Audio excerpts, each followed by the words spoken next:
नमस्कार स्वामी भक्तांनो, माझ्या स्वामीला अर्पण या चॅनलवर तुम्हा सर्वांचं मनापासून खूप खूप स्वागत आहे. स्वामी तुमच्या सर्व चांगल्या इच्छा पूर्ण करू देत आणि नेहमी तुम्हाला आनंदात, सुखात आणि हसत खेळत ठेवू देत, हीच स्वामीचरणी प्रार्थना. श्री स्वामी समर्थ महाराजांना त्रिवार वंदन करून आजच्या व्हिडिओला सुरुवात करूया. तर मित्रांनो, गणेश जयंती हा सण दरवर्षी माघ महिन्यातील शुक्ल पक्षाच्या चतुर्थीला साजरा केला जातो. या दिवशी श्री गणेशाची पूजा केली जाते. असे मानले जाते की श्री गणेशाची आराधना केल्याने माणसाचे सर्व दुःख दूर होतात. गणपतीला अनेक नावांनी ओळखले जाते. त्यांना लंबोदर, गजानन, विघ्नहर्ता, श्री गणेश म्हणतात. श्री गणेश जयंती आणि विनायक चतुर्थी दोन्ही एकाच दिवशी आल्याने या दिवशी उपवास करून देवाची आराधना करावी. तर मित्रांनो, हा व्हिडिओ तुम्ही पूर्ण बघा.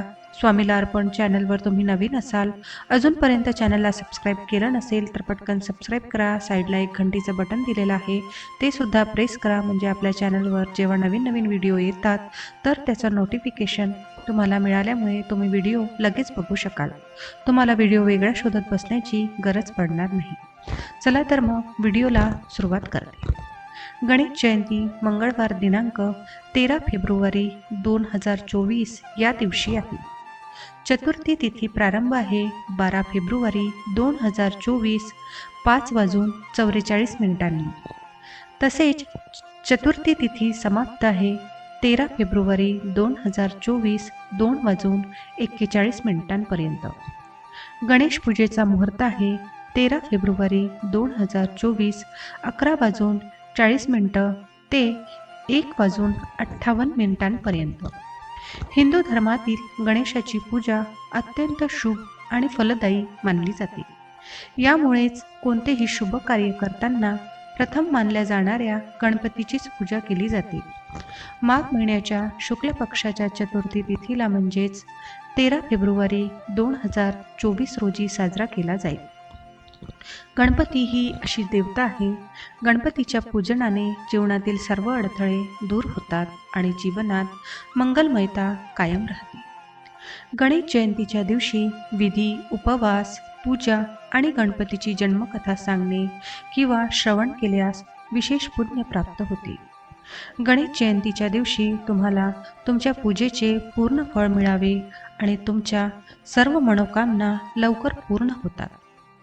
गणपतीच्या पूजेमध्ये दुर्वांचे विशेष महत्त्व आहे. दुर्वा अमृतासारखी असून त्याचा कधीही नाश होत नाही असे मानले जाते. अशा स्थितीत गणेश जयंतीच्या दिवशी दुर्वा अर्पण केल्याने गणपती लवकर प्रसन्न होतात अशी मान्यता आहे. दुर्वाप्रमाणेच गणपतीच्या पूजेमध्येही शमीची पाने अर्पण करणे महत्त्वाचे आहे. शमी ही एक अशी पवित्र वनस्पती आहे ज्याची पाने केवळ भगवान शिव आणि शनिदेवांनाच नव्हे तर मंगलमूर्ती श्री गणेशजींच्या पूजेमध्ये देखील अर्पण केली जातात. गणपतीच्या पूजेमध्ये अक्षत अर्पण करणे फार महत्त्वाचे आहे. त्याशिवाय त्यांची पूजा अपूर्ण मानली जाते. अक्षत हा पवित्र तांदूळ आहे जो तुटला नाही. अशा स्थितीत गणेश जयंतीच्या दिवशी गणपतीचा आशीर्वाद घेण्यासाठी विशेषतः अक्षतांचा वापर करावा. प्रसादाशिवाय कोणत्याही देवतेची पूजा अपूर्ण मानली जाते. अशा परिस्थितीत गणपतीचा आशीर्वाद घेण्यासाठी आपण गणेश जयंतीला त्यांच्या आवडत्या मिठाई म्हणजेच लाडू आणि मोदकांचा नैवेद्य दाखवावा. गणेश जयंती हा दिवस माघ महिन्यातील शुक्ल पक्षातील चतुर्थी तिथीला येतो. या दिवशी गणपतीचा जन्मोत्सव साजरा होतो. या दिवसाला तिळकुंद चतुर्थी असेही म्हटले जाते. माघ शुद्ध चतुर्थी या तिथीला गणेशाचे तत्व हे नेहमीच्या तुलनेत सहस्त्रपटीने कार्यरत असते असे मानले जाते. भाद्रपद महिन्यातील चतुर्थीप्रमाणेच माघ महिन्यातील चतुर्थीला पण तेवढेच महत्त्व आहे. या दिवशी गणपतीला तिळाच्या लाडूचा नैवेद्य दाखविला जातो. गणेश जयंतीच्या दिवशी सकाळी पाण्यात तीळ टाकून स्नान करावे आणि लाल वस्त्र परिधान करून गणपतीसमोर उपवासाचे व्रत करावे. ईशान्य दिशेला लाकडी चौरंग ठेवावा आणि त्यावर लाल कपडा पसरवा. कलश स्थापित करा. आता गंगेच्या पाण्यात तीळ मिसळलेल्या पात्रात धातूपासून बनवलेल्या गणपतीच्या मूर्तीला स्नान घालावे. यानंतर श्री गणेशाचा मंत्राचा जप करावा. मंत्राचा जप करताना पदावर गणपतीची स्थापना करावी. गौरीपुत्र गणेशाला कुंकू, हळद, शेंदूर, अक्षता, चंदन, अबीर, गुलाल, अष्टगंध, मेहंदी, लाल फूल, लवंग, वेलची, अत्तर, सुपारी, कापड, नारळ अर्पण करावे. आता पवित्र धाग्यात थोडी हळद टाकून ती गणपतीला घालावी आणि श्री गणेशाय नमः, दुर्वा कुराण समर्पयामी मंत्राचा उच्चार करताना 11 किंवा 21 दुर्वा जोडून अर्पण करा. गणपतीला त्याची आवडती 5 फळे केळी, सीताफळ, जांभूळ, पेरू, बेल अर्पण करा. प्रसादात तुळस ठेवू नये याची काळजी घ्या. गणपतीच्या पूजेमध्ये तुळस वर्ज्य आहे. सुगंधित उदबत्ती आणि 3 दिवे लावून गणपती चालिसा पाठ करा आणि गणेश जयंतीची कथा वाचा. कुटुंबासह गणपतीची आरती करावी आणि नंतर सर्वांना प्रसाद वाटावा. या दिवशी गाईला तिळाचे अन्न खाऊ घालावे आणि तिळाचे दान करणेही उत्तम. गणेश जयंतीला हे कामे करू नका. गणेश जयंतीला गणपतीच्या पूजेत तुळशीच्या पानाचा वापर करू नका. पौराणिक मान्यतेनुसार गणपतीने तुळशीला शाप दिला होता. बाप्पाच्या पूजेत सुकी फुले, केतकीचं फूल, पांढऱ्या रंगाच्या वस्तू, पांढरे जानवं, पांढरे चंदन, पांढरे वस्त्र, तुटलेल्या अक्षता याचा वापर करण्यास मनाई आहे. गणेश जयंतीच्या दिवशी चुकूनही कुटुंबातील वडीलधाऱ्यांचा अनादर करू नका.